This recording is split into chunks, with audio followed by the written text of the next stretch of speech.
For today's video, we're going to simplify radicals. To simplify a radical means to rewrite it in its simplest form by removing perfect square factors for square roots and perfect cube factors for cube roots. The idea is to find the largest perfect square or perfect cube that divides the number under the radical.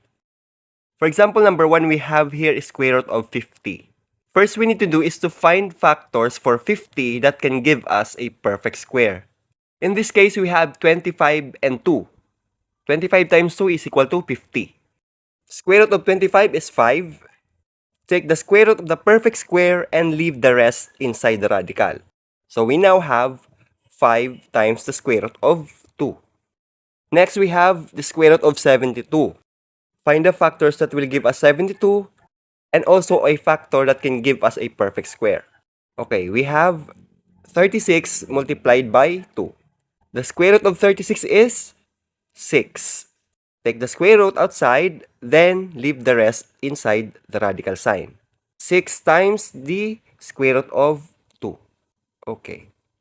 For our next example, we have a coefficient of 3 here. So, just copy the coefficient and we have to find the factors of 18. It's 9 multiplied by 2. Just copy the coefficient, then multiply it by the square root of 9. And leave the 2 inside the radical. We have 9 times the square root of 2. Okay, for the remaining examples, we have to simplify cube roots. Just like what we did on the first 3 examples, we have to find a factor. We have to find the factor of the radicand so that we can find a perfect cube. For this case, the cube root is 3 because 3 multiplied by itself 3 times is equal to 27. Okay. Next is we have the cube root of 16. Okay, let's find the factors that can give us a perfect cube. In this case, we have 8 times 2. 8 is a perfect cube and the cube root of 8 is 2. Take the 2 outside the radical sign, then leave the rest inside.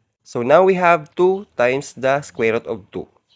For our last example, we have 3 times the cube root of 192.